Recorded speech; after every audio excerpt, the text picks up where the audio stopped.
hébergé par RTI International. Je m'appelle Joui Cha, je suis la chef de parti pour RTI International, qui est le programme de recherche de l'USAID, qui se concentre sur la surveillance et l'élimination du paludisme avec le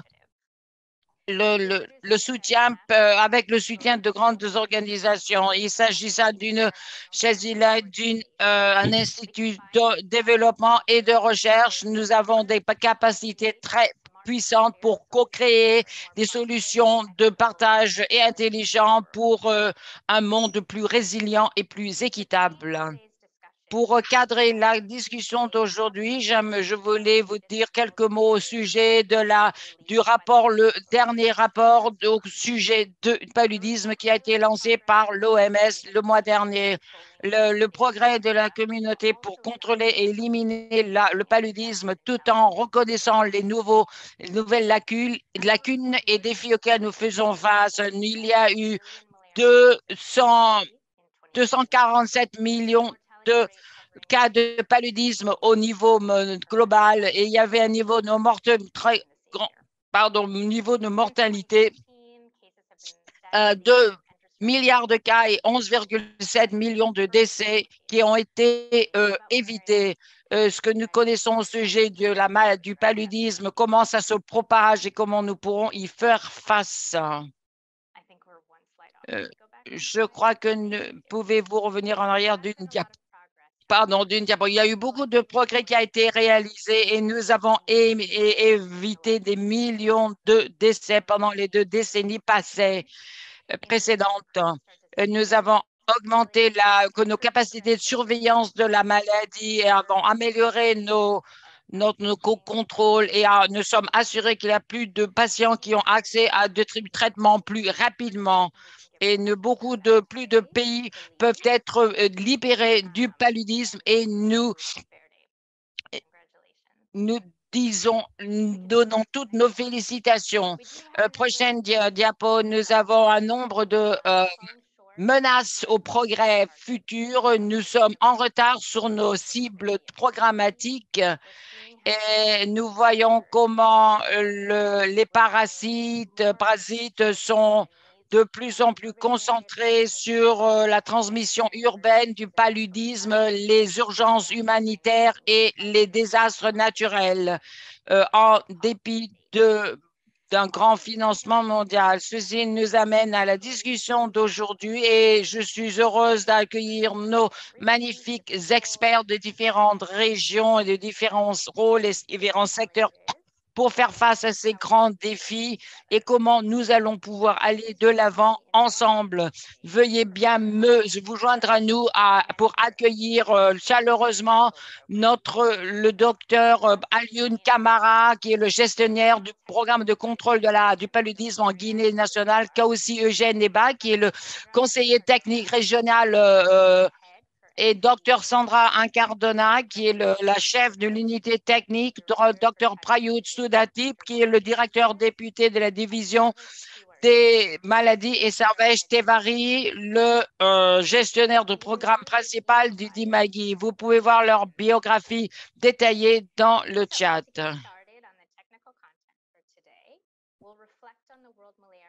Pour commencer par le programme, le contenu technique, nous allons parler il y a eu une déclaration au sujet du paludisme qui ne nous a pas beaucoup aidé. Nous savons que la COVID est un contributeur, mais je vais inviter chacun des experts de partager certaines des causes qui, à leur avis, pour laquelle le progrès n'a pas été égal à leur avis. Professor Alioune, can I call on you first? Professeur Alioune, puis-je vous demander de parler en premier, s'il vous plaît? Bonjour à tous, j'espère qu'on m'entend très bien. Je voulais remercier à la TAM, vraiment RTI, de nous avoir conviés à cette rencontre qui permet de partager certaines de nos expériences. Pour ma part, effectivement, pourquoi on n'a pas atteint les objectifs, c'est, on va dire, principalement à cause de la COVID-19. L'apparition de la COVID-19 a fait de sorte que l'objectif programmatique n'a pas été réalisé dans la majeure partie des cas. Cet objectif peut être non seulement en fonction du recours aux soins des patients. Il y a eu, dès l'apparition de la COVID-19, une grande partie de méconnaissance de la maladie qui a fait chez les gouvernants, en tout cas pour ce qui concerne la Guinée, la mise en place de suffisamment de directives pour contraindre les patients. La prise en charge de ces patients dans les formations sanitaires a été un peu drastique.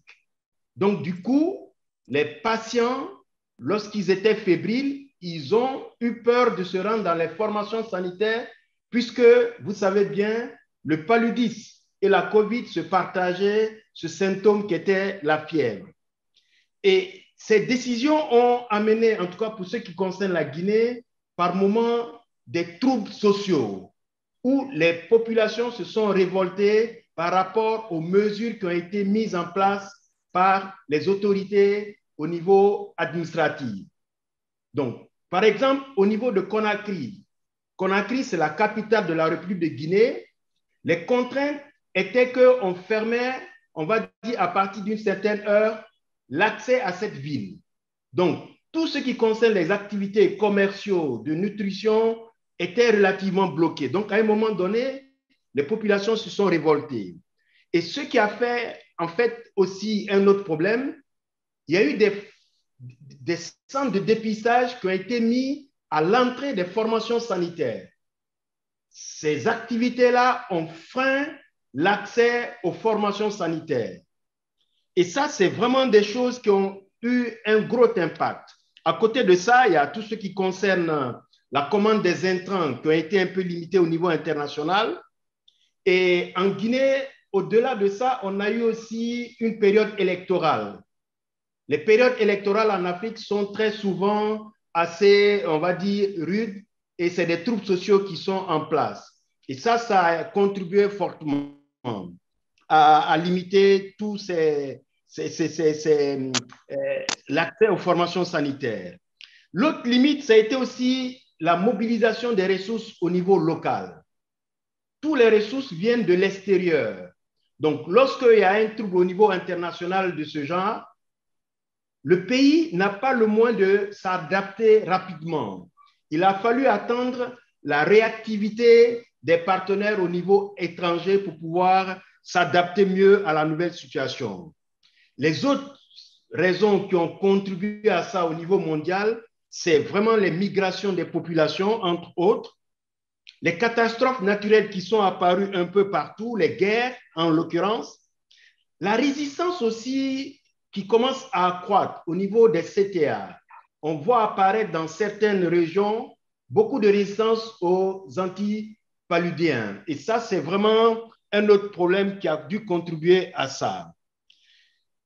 Il y a une dernière chose que moi je peux ajouter à mon avis, c'est que lorsque vous regardez la publication qui est sortie dans le New England Journal qui montrait que depuis les années 2000, les progrès qui ont été faits au niveau de la lutte contre le paludisme, on a eu l'impression que c'était une régression linéaire. Elle descendait correctement.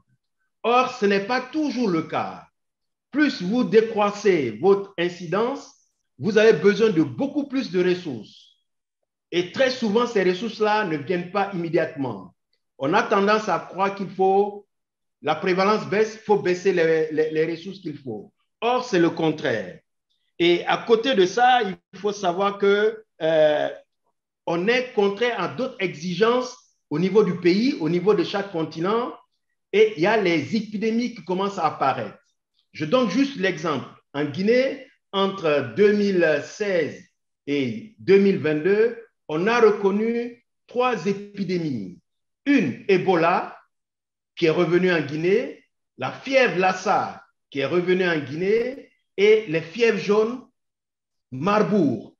Ça fait beaucoup d'épidémies qui viennent s'ajouter aux contraintes actuelles sans compter la COVID-19. Donc voilà pour nous, entre autres, les facteurs qui ont contribué à ce que la baisse de l'incidence du paludisme au niveau mondial n'a pas été atteinte. Je vous remercie.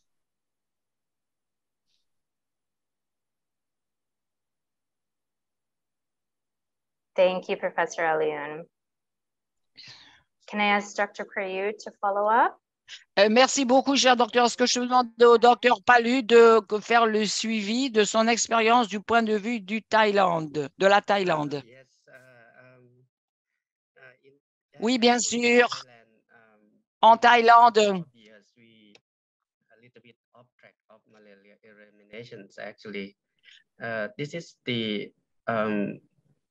donc, ce sont les mouvements, le mouvement des populations dans les régions. Après la pandémie du COVID, policy to be reportable disease similar to malaria, and that causing the high movement of the migrants along the international border, and also increase of the case et l'augmentation des cas le long des frontières.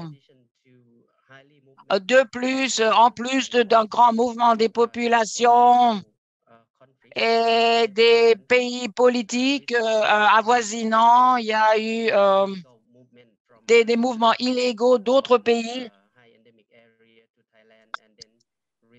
de pays vers le Thaïlande, et il y a eu d'autres cas autour de la frontière. C'est également la partie difficile à gérer.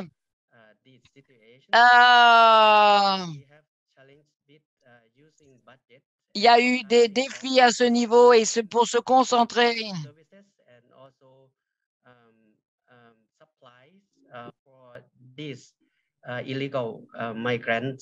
Donc, ceci a causé les migrants illégaux.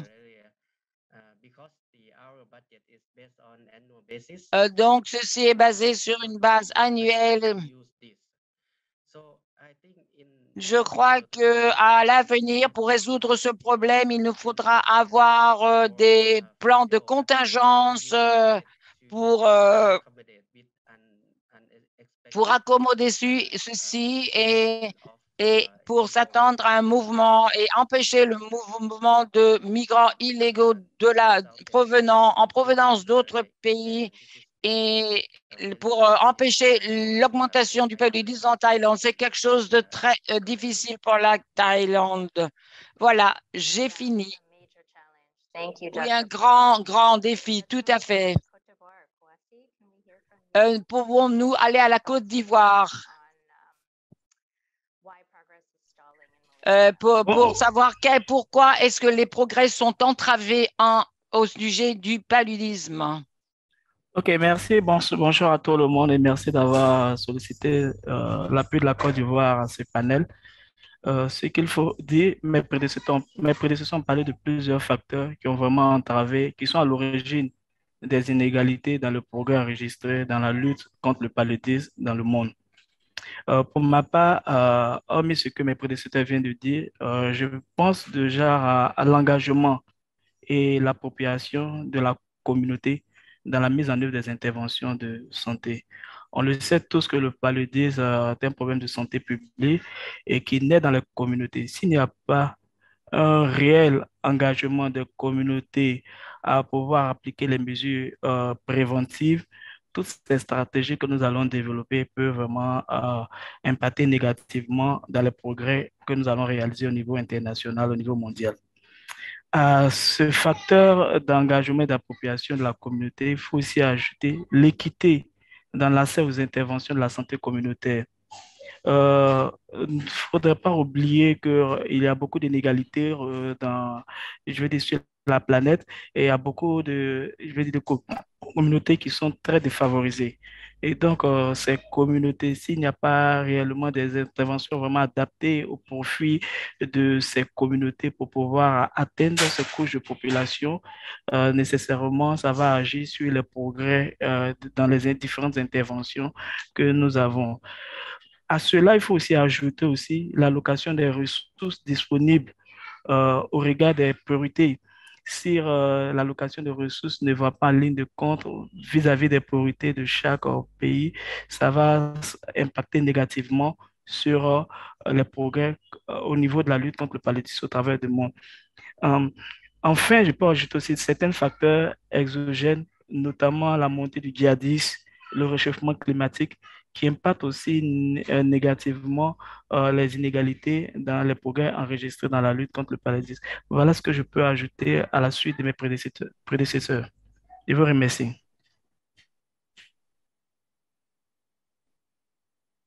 Thanks so much, Kwasi. Excellent points. Can we hear from Dr. Sandra next? Très, très bien. Du docteur Sandra maintenant, s'il vous plaît. Je crois que les autres experts ont déjà très bien parlé et donné beaucoup de raisons, de la raison pour laquelle le contrôle du paludisme n'est pas aussi efficace qu'avant. Je pourrais peut-être ajouter,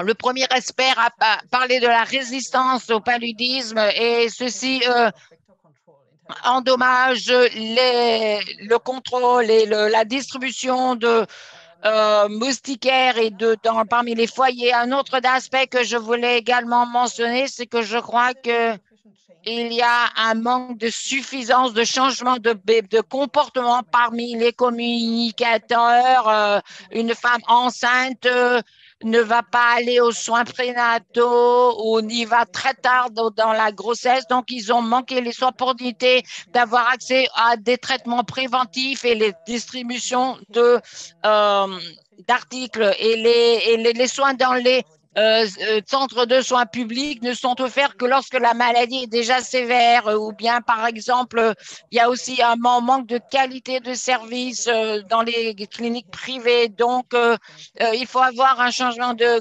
comportement et une plus grande communication pour mobiliser les communautés pour comprendre les raisons du paludisme, les infections et l'accès aux services. Également, il faut améliorer la qualité des services et les patients sont gérés de façon respectueuse. Voici des facteurs qui vont aider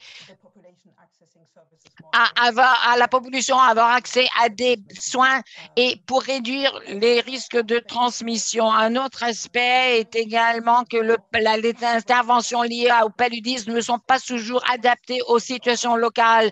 Il n'y a pas d'approche généralisée.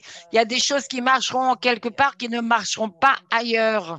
Donc, il faut mieux comprendre les situations locales au niveau épidémiologique et le contrôle des comportements. Il y a des spécificités locales qui peuvent vraiment avoir un effet sur l'efficacité du contrôle et des interventions au niveau du paludisme.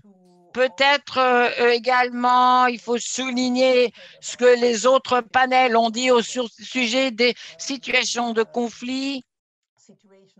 Les situations où la population n'a pas accès aux services et aux prestations du fait de l'infrastructure et également un manque d'organisation et de la distribution de moustiquaires, de lits et des conflits, des situations de conflit à un grand impact. Par exemple, Yama ou Ghana, l'interprète n'a pas il y a eu des conflits en 2021 a contribué au fait que les cas de paludisme ont augmenté dans les régions de l'Asie du Sud-Est. La moitié venait de l'EMA dans cette période de temps.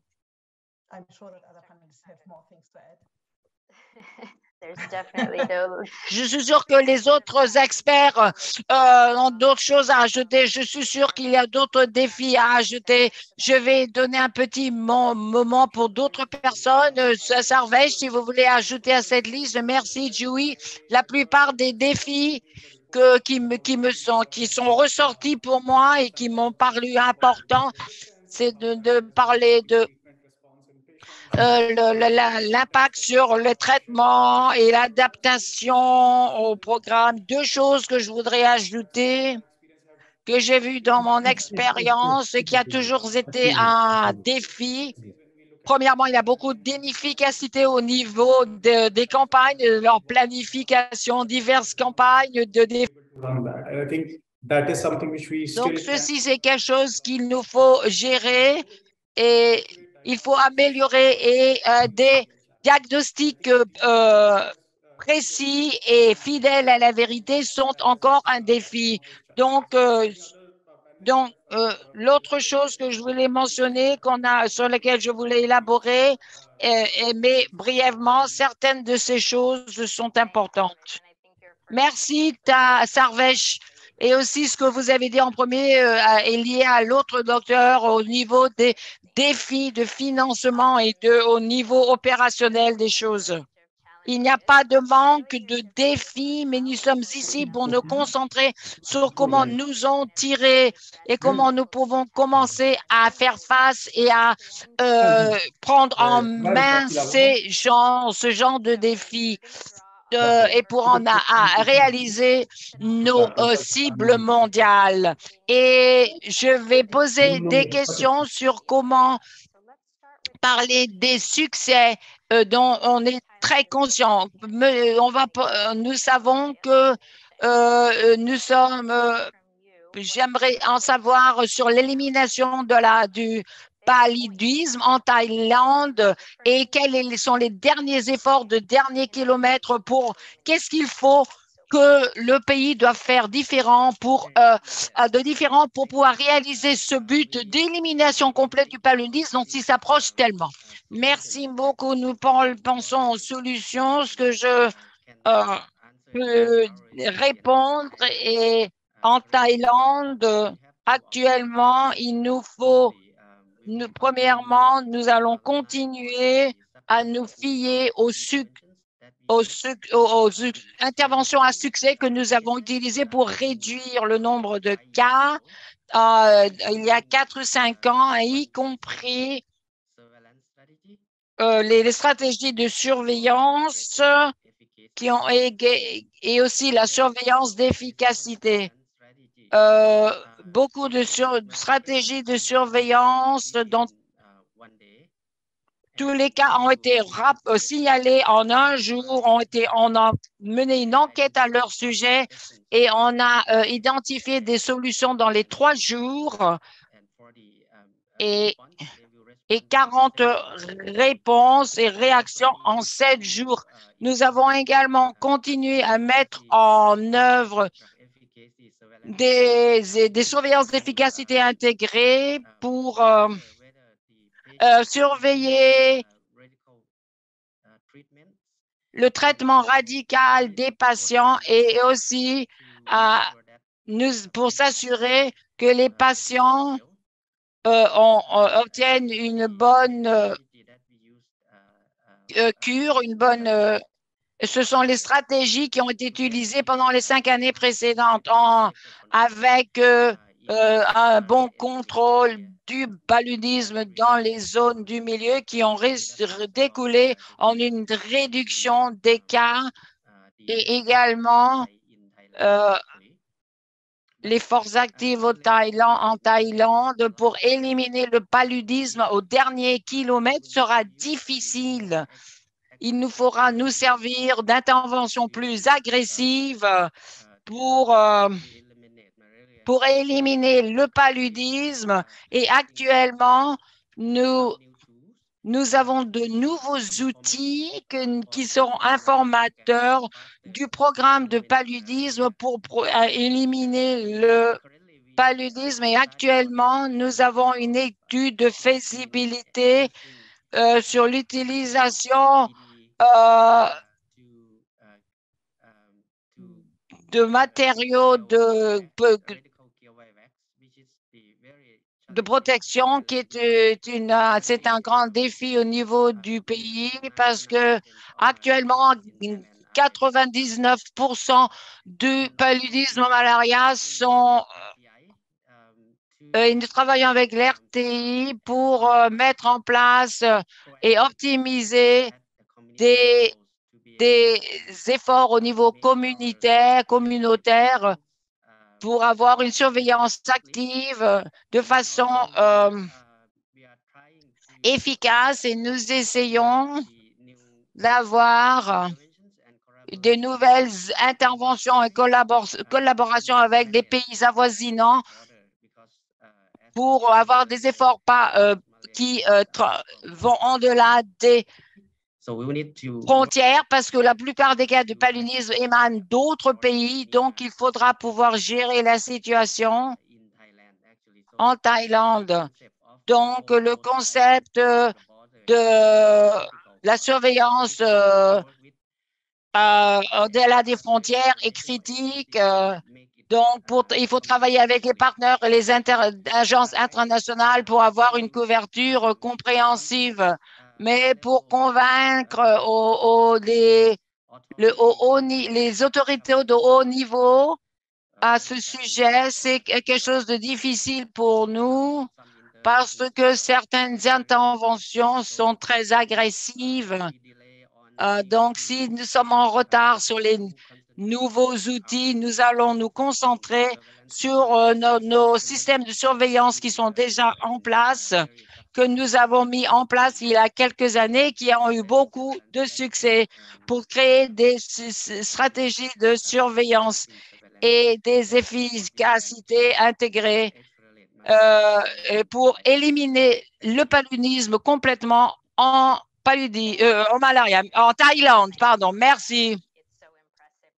Oui, c'est très impressionnant que la Thaïlande est allée tellement loin en se basant sur ce système de surveillance et tellement solide et les guides au niveau des médicaments ont été soulignés. Il y a eu de nouvelles informations dans l'OMS et sûrement ça va se passer et il y a eu vraiment une grande concentration pour nos collègues d'Afrique. Et maintenant, nous allons passer au professeur Amelioune. Nous voyons également des progrès réguliers en Guinée en ce qui concerne la réduction du fardeau de la malaria et pour éviter une résurgence des cas. Je pense que l'assistance aimerait savoir quel est le secret de votre succès, quelle est la formule magique. Faites-nous savoir. Merci de la question. On est content qu'on trouve que c'est une formule magique. Oui, je pense que la Guinée a fait beaucoup de progrès, effectivement. Je donne juste une idée pour que les gens puissent comprendre. On est parti d'une prévalence de 44% en 2012 à une prévalence de 17% en 2021. C'est une chute immense que le pays a pu enregistrer. Donc, du coup, le nombre de décès ont vraiment baissé énormément. Est-ce qu'il y a une potion magique? Je ne sais pas si elle est magique, mais je vais essayer quand même de les énumérer, ceux qui, à notre sens, ont contribué à cette réussite. Le premier point que nous allons citer, ça a été au départ à un changement de leadership au niveau national à la tête des programmes de lutte contre le paludisme. On a eu à un moment donné, on va dire au début des années 2012, deux personnes que je vais citer parce que le mérite leur revient, donc Dr Moussa Keita et Dr Timothée Guilavogui, qui sont venus à la tête de ce programme. Donc avec ces personnes-là, a suivi immédiatement une convergence des ressources, on va dire, internes et étrangères. Au même moment, on a eu au niveau du pays les financements de PMI, les financements du Fonds mondial, la Banque mondiale est venue par moment et la Banque de développement africaine a aussi apporté ses appuis. Tous ces financements-là nous ont permis d'avoir ces résultats-là. Grâce à ça, la première tâche qui a été faite, c'est vraiment l'un des secrets à mon avis. Nous avons commencé par rédiger tout ce qui est document normatif pour la lutte contre le palu. Ça a été vraiment la base. Dresser quelles sont notre vision, quels sont les objectifs à travers des plans stratégiques. Et chaque secteur a eu son plan sectoriel. Donc, on avait en fait en notre main tout l'outil nécessaire pour demander les financements et suivre cette mise en œuvre. Effectivement, une fois que ça est fait, les partenaires convaincus, il a fallu maintenant mettre en œuvre les stratégies communes qu'on a tous pour la lutte contre le palu. Un exemple, la distribution des MILDA. La Guinée, c'est un pays qui tourne entre 12 à 14 millions de personnes. on a enregistré, on va dire depuis 2016, près de 22 millions de moustiquaires qui ont été distribués à la population guinéenne. C'est énorme. Et ça, c'est dans la campagne. En routine, c'est près de 2 millions de moustiquaires qui sont distribués aux femmes enceintes et aux enfants de moins de 1 an.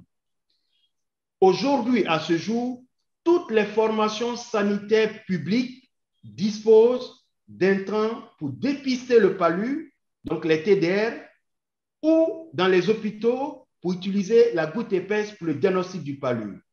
Dans toutes ces formations, on a tous les moyens pour pouvoir prendre en charge ces patients.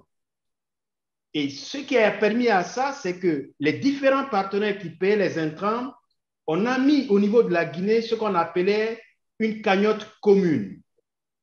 Tous les partenaires payaient les intrants et on le met au niveau du pays sans région distinctive. Ce qui fait que le besoin en intrants est pratiquement relativement très constant dans le pays. Effectivement, on a quelques problèmes, ça on le dit clairement, entre la disponibilité de ces intrants au niveau central et le dépôt de ces intrants-là au niveau périphérique. Il y a encore des gaps, mais on a les intrants au niveau du pays. À côté de ça, on a vraiment renforcé la communication à travers plusieurs canaux, aussi officiels, radio, télévision, mais on a mis la communauté à contribution. Donc, le pays a décidé d'aller faire la santé communautaire. Aujourd'hui, dans tous les villages, vous avez un agent identifié qui a une petite formation qui permet de dépister un paludisme simple et de prendre en charge ce paludisme simple et de rapporter ces données-là. Donc, parallèlement, la Guinée a financé à travers, et ça je le dis, le programme national de lutte contre le palu, la remontée de données. Donc, le système de capitalisation de ces données, comme vous savez, la surveillance est un des piliers centraux de la lutte contre le palu. Aujourd'hui, toutes les données au niveau communautaire, au niveau centre de santé, au niveau hôpitaux, est remontée au niveau central et tout le monde a accès à ces données, peut analyser, peut interpréter, peut interagir avec les formations sanitaires. À côté de ça, vous avez la recherche. Et ça, on le dit grâce à l'accompagnement de CDC, on a pu mener des études opérationnelles qui nous ont permis de prendre des décisions au niveau opérationnel. Je donne juste un exemple comme ça. À Conakry, c'est la capitale, c'est une zone urbaine. On a une prévalence qui était très faible, aux alentours de 1 à 2%. Or, au niveau national, on était à 17%. Les partenaires, à un moment donné, ont voulu dire qu'on ne distribuait pas les MILDA dans cette région. Grâce à CDC, on a fait une recherche opérationnelle pour montrer qu'il y avait encore de la transmission locale au niveau de la capitale. Donc, ne pas faire de la distribution en campagne aurait été une erreur pour le pays. Donc, voilà entre autres des stratégies qui ont fait. L'autre partie qui a été vraiment aussi très riche, c'est que grâce aux partenaires, grâce à tout le monde, on n'a pas eu peur d'innover. Les innovations ont été prises en Guinée. Les innovations, c'est faire ce que nous avons appelé leader religieux et écoliers contre le paludisme, où on a impliqué toutes les personnalités de haut rang dans la lutte contre le palu pour porter le message au niveau des ménages. Ça a été une réussite pour nous. L'autre mutualisation, l'autre chose qu'on a réussi, c'est que, par exemple, pendant la campagne de chimioprophylaxie saisonnier, on a capitalisé en associant la vaccination. Donc, depuis maintenant, on va dire 2 années, la Guinée, au même moment où on fait la CPS, puisqu'on a accès aux ménages, on a accès aux enfants et aux femmes enceintes, on essaie de faire le bilan de ces personnes-là. Ceux qui ne sont pas vaccinés, on organise leur vaccination. Les femmes enceintes qui ont loupé leur consultation prénatale, on essaye de les ramener au niveau du centre de santé pour faire leur consultation prénatale, pour avoir tout le paquet minimum de lutte contre le paludisme. L'autre, on va dire, réussite que nous pouvons dire dans ces innovations, il s'agit de la digitalisation. Aujourd'hui, pratiquement tout le système a été digitalisé. Je vous apprends comme ça que la Guinée est le premier pays en griffe au monde qui a pu expérimenter la digitalisation de la campagne de bout en bout et au niveau de tout le pays. Ça a été un défi énorme, mais on l'a réussi. Je pense que ce sont des choses à citer dans les réussites que le PNLP a pu faire. Cependant, il reste encore des défis. Les ressources sont en train de se limiter, donc il faut qu'on trouve des stratégies beaucoup plus pointues pour maintenir ces réussites-là et pour aller vraiment vers l'élimination.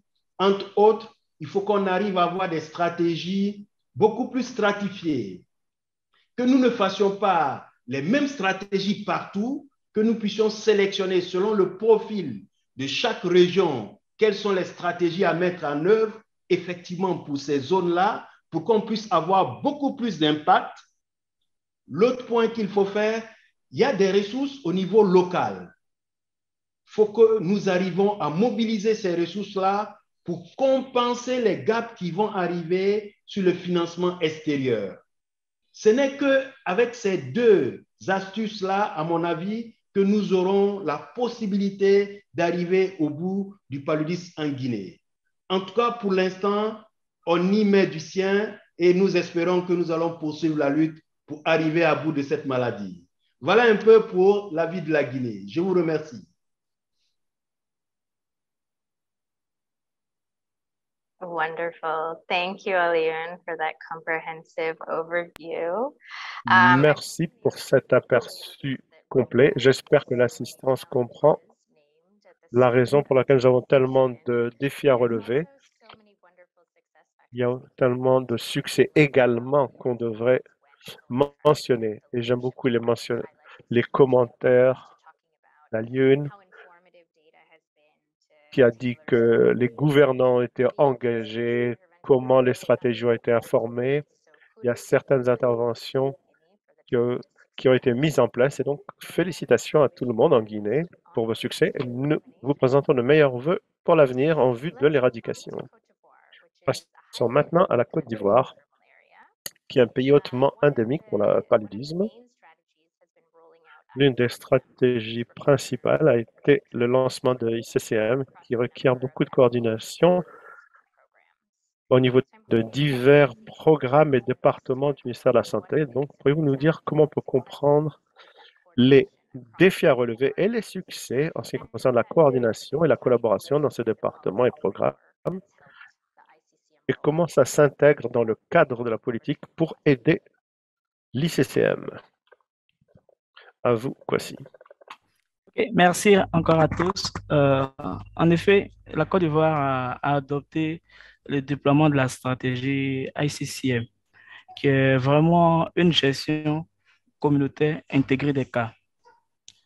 Cette stratégie qui vise vraiment à former, à soutenir et à fournir à des agents de santé communautaires, généralement appelés chez nous des ASC, pour offrir des services tels que le diagnostic du paludisme, du traitement, mais aussi la référence, notamment chez les enfants de moins de 5 ans qui sont dans des zones très éloignées des centres de santé pour une meilleure prise en charge, n'est-ce pas, nécessairement a été confronté à plusieurs défis dans la coordination et dans la collaboration entre les différents départements et programmes.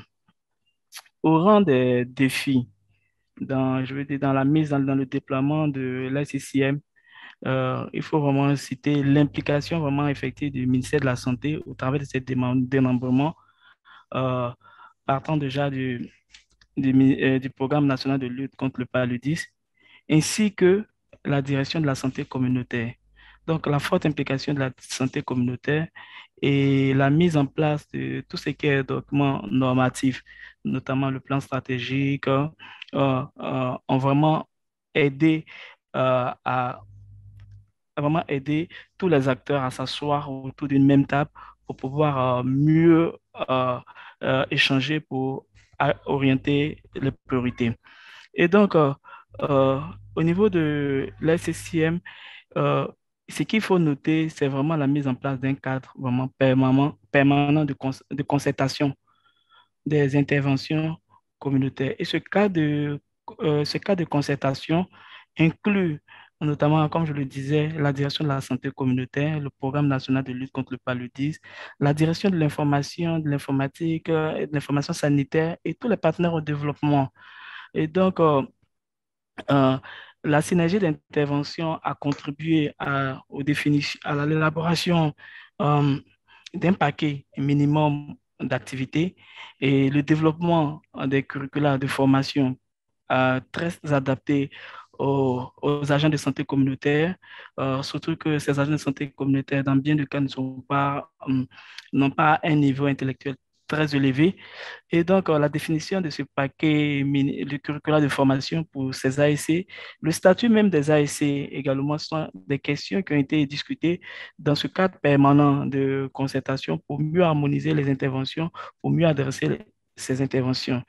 Donc, le renforcement des capacités des ASC aussi de façon adaptée a aussi contribué vraiment à une synergie d'intervention de tous ces partenaires ont permis de mieux former les ASC. Aujourd'hui, beaucoup de partenaires tels que CVQDN, les partenaires du programme PMI, qui occupent pratiquement une bonne couverture de la Côte d'Ivoire, euh, ont déployé des ASC pratiquement dans toutes les zones pour pouvoir adresser la question du paludisme. Ces défis, il faut aussi ajouter l'implication du secteur privé dans la gestion des cas. Aujourd'hui, en Côte d'Ivoire, il y a beaucoup d'entreprises privées qui disposent dans leur sein des établissements sanitaires qui gèrent la question du paludisme. Donc, l'implication de ce secteur privé, c'est vrai que la couverture n'est pas totale pour tous les intervenants du secteur privé, mais les grandes entreprises qui ont intégré la question du paludisme concourent efficacement à réduire le fardeau du paludisme en Côte d'Ivoire. Et donc, beaucoup de choses ont été faites, comme je le disais. Je parlais de l'harmonisation du paquet, la mise à disposition des intrants, parce que le panier commun, comme le parlait tantôt les prédécesseurs, ont permis de pouvoir mettre à disposition les intrants, intrants au profit des ASC. Il est, il est,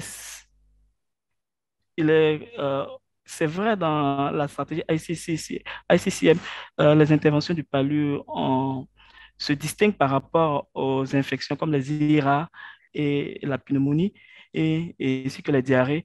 Mais il faut dire que beaucoup d'efforts ont été faits pour rendre disponibles les intrants, notamment les tests de diagnostic rapide du paludisme en milieu communautaire, les traitements avec la CTA au profit des communautés et la facilité d'utilisation de ces CTA par les agents de santé communautaire. Donc, je pense que cette synergie d'intervention au niveau étatique, au niveau des partenaires techniques et financiers, au niveau du secteur privé et la mise à disposition de tous ces documents normatifs ont permis vraiment de mieux appliquer le déploiement de l'ICCM.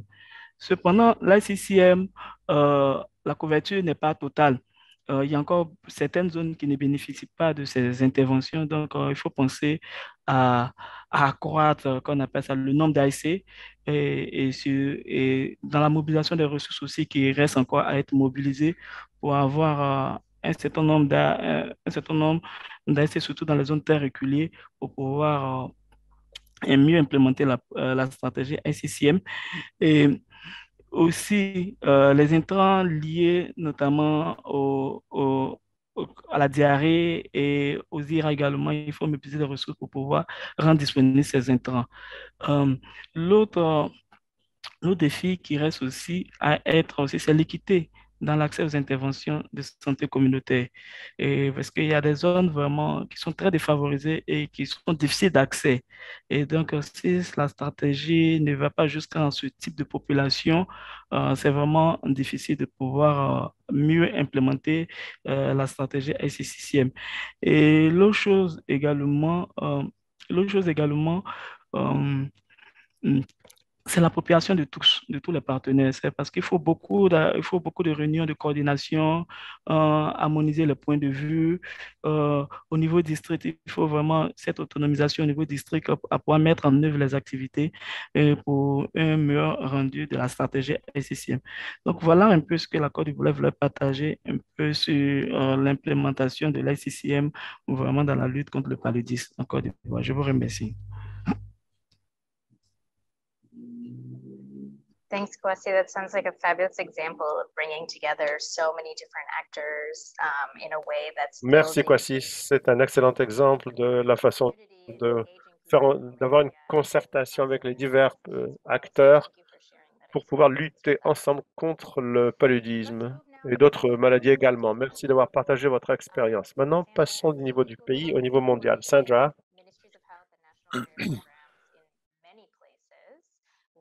MCD Health soutient le ministère de la Santé pour exécuter leur stratégie nationale contre le paludisme dans un certain nombre de pays.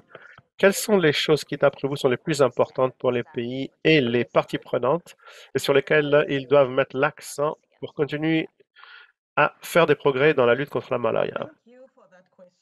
Merci de cette question. Il y a de nombreuses voies où il faut s'améliorer pour accélérer la lutte contre la malaria.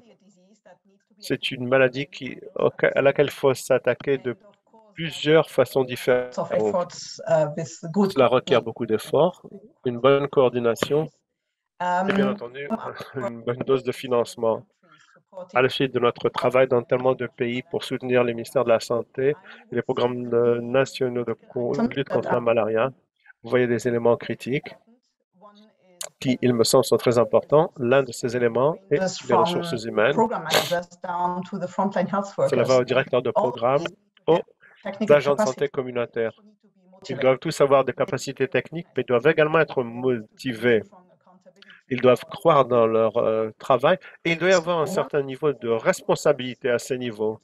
L'une des démarches de MCD qui contribue à cela, c'est la supervision de la formation, qu'on appelle l'OTSS, qui contribue à identifier les lacunes pendant les visites sur place, à y réagir immédiatement grâce à une formation sur le terrain et bien entendu des suivis et des visites répétées pour nous attaquer à d'autres défis plus structurels sur le diagnostic du paludisme, précisément, qui a été mentionné comme l'une des lacunes. Nous avons eu l'opportunité d'évaluer la compétence des techniciens et d'identifier ceux qui ont besoin de formation. C'est juste un exemple. Et le besoin particulier de ressources humaines est également au niveau de la communauté. Ça peut changer la donne. Si les agents de santé communautaire ont des capacités solides et une bonne motivation, ça va apporter des progrès. Le deuxième élément, c'est la qualité des données. Ça a été mentionné également dans la discussion auparavant. Si vous avez des données de bonne qualité, vous pouvez mieux ajuster les interventions et les investissements. Il y a eu beaucoup de capacités, de renforcement des capacités dans ces domaines, mais souvent, c'est plus souvent au niveau local et régional. Mais les agents de santé communautaire doivent faire partie de cet effort et il faut leur donner des outils faciles à utiliser pour saisir et utiliser les données. Maintenant, l'innovation est également un élément critique. Ça ne veut pas dire uniquement de nouveaux outils et de nouvelles technologies. C'est tout simplement aussi des façons nouvelles d'utiliser les outils déjà disponibles. Par exemple, une couverture programmative plus efficace. Également, notre capacité d'ajuster, de mieux personnaliser les interventions pour nous ajuster, pour nous conformer au climat et aux diverses conditions sur le terrain. Merci, Dr. Sandra. C'est un argument excellent. Avec de meilleures données, on peut avoir de meilleures innovations et ça revient, bien entendu, dans le cycle et nous permet de progresser. Et tout le monde peut comprendre cela, quel que soit le contexte dans lequel vous travaillez. Passons maintenant à Sarvesh. Je peux vous mettre en lumière certaines des expériences d'Imagil dans l'élaboration, le pilote et la mise en place des outils ICT et les plateformes renforcer les systèmes de surveillance des pays, y compris comment mieux mettre en place les diverses interventions contre la malaria et automatiser les processus de compte-rendu des données. Qu'est-ce que nous avons fait? Nous avons mis en place plusieurs outils ICT et nous avons travaillé avec divers organismes avec lesquels nous collaborons. Ces outils se sont concentrés sur les campagnes CCM, les traitements médicamenteux de masse et autres. Et donc, quelques exemples. Nous avons travaillé avec le PMI de l'USAID. Lors de campagnes, nous avons travaillé. Nous avons travaillé dans 17 pays d'Afrique subsaharienne. Nous avons utilisé certaines des fonctionnalités, comme par exemple les outils,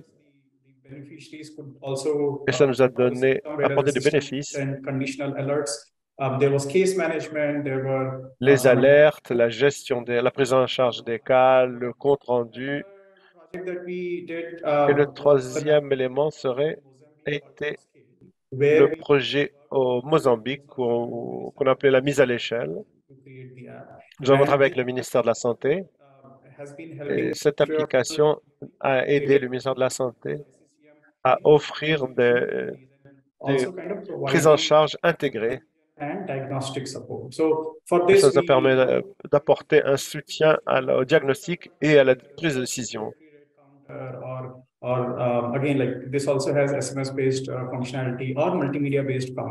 nous a permis d'avoir diverses fonctionnalités, bien entendu, au niveau local et national. Ça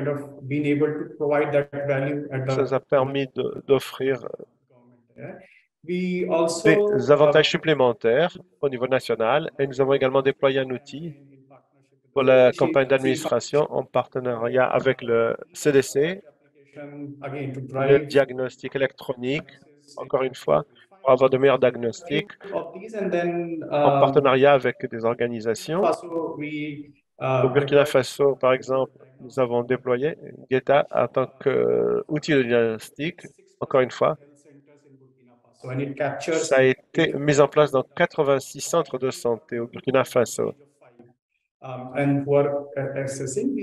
avons travaillé avec les enfants de 5 ans et nous avons également apporté un meilleur accès aux services de santé. Donc, plusieurs outils différents ont été utilisés contre la malaria et pour la surveillance en général, nous avons eu le soutien du ministère et de diverses organisations, comme par exemple la surveillance en général et pendant les éruptions d'Ebola. Nous avons également utilisé ces outils. Donc, ces applications sont positives. Ça nous a permis d'ajouter une certaine valeur et nous avons intégré avec les systèmes nationaux d'information de la santé. Donc, cela a évité la duplication des efforts.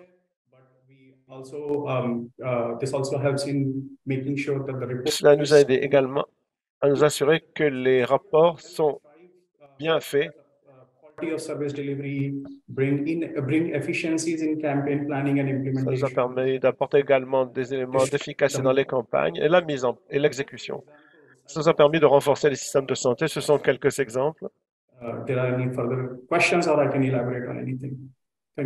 S'il y a des questions, je peux entrer plus en détail. Merci. Merci, Servage. Je vois que ça s'intègre très bien avec les autres commentaires sur les défis à relever, l'équité, la gestion des données au niveau de la communauté. Ça, c'est la dernière ligne droite. Je pense que nous avons un peu de temps pour une ou deux questions de l'assistance. Et je vois une ou deux questions dans la boîte chat en ce qui concerne le contrôle des vecteurs, les programmes anti-larves et anti-vecteurs, et les stratégies nationales. Je me demande si certains de nos représentants aimeraient répondre à cette question. Même que je peux demander à...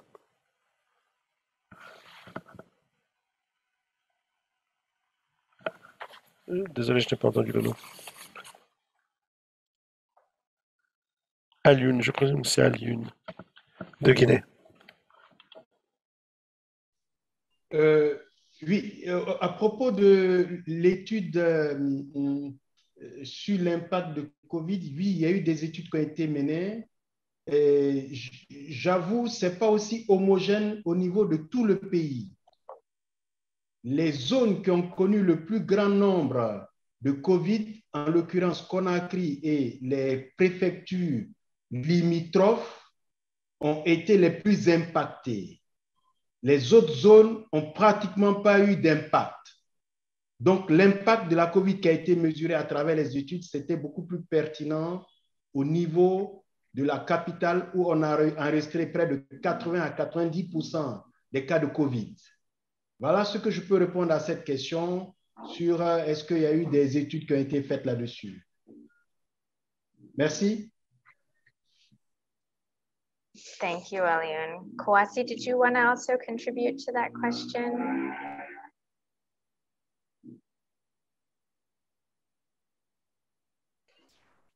Ok, merci. Je pense que la question qui revient pour la Côte d'Ivoire, on demandait est-ce que les AIC sont bien reconnus, est-ce qu'ils reçoivent un salaire régulier, est-ce qu'ils sont toujours des bénévoles? Ok.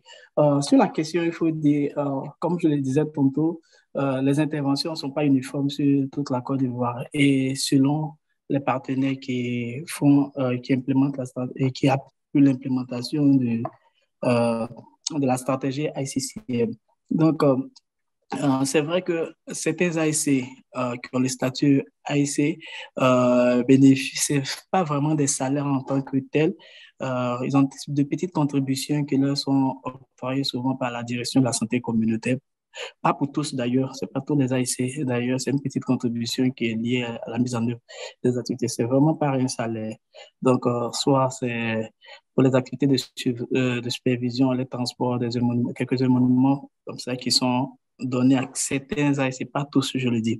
Certains partenaires également appuient aussi la stratégie ICCF. Et donc, c'est soit des primes de transport, pour la supervision. Donc, c'est vraiment pas de salaire en tant que tel. Et la question est toujours en réflexion et en discussion avec le programme national de lutte contre le paludisme et la direction de la santé communautaire pour vraiment donner ce statut réel aux agents de santé communautaire avec mais ça va se faire sur plusieurs étapes. Ce ne sera pas de façon systématique que tous ne seront pas, je veux dire, des salariés, mais c'est par étapes. Certains ASC, cela qu'on veut attendre, certains ASC qui vont avoir le statut, un statut vraiment reconnu avec un salaire et un paquet d'interventions, d'activités qu'ils doivent mener. Donc, présentement, ça va au gré de l'appui de certains partenaires. Donc, c'est vraiment pas uniforme sur l'étendue du territoire par rapport à la prise en charge des ASC. Donc, beaucoup sont des bénévoles et justement, c'est ce qui ne permet pas de fidéliser ces ASC parce que quand bien même ces ASC sont formés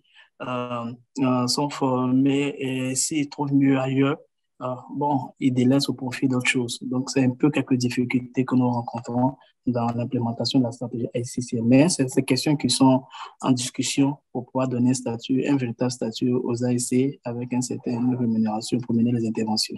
Je vous remercie. Thank you. And I am conscious of time. I think it is time for us to wrap up. So I just wanted to say thank you to all of our esteemed panelists. Thank you to the audience for coming out here. I think when we've got a topic that's this exciting and we have a group that's as committed as everybody who's on the phone today, we always run out of time. So I'm not surprised that we're behind. I want to encourage everyone who has a question we didn't get to or that didn't get a chance to be asked to get in touch with the organizing committee here at RTI International. We'd be happy to put you in touch with any of the panelists to get your questions answered. And I'm looking forward to seeing our collective progress throughout 2023. Thank you to everyone for joining us today, and bye-bye.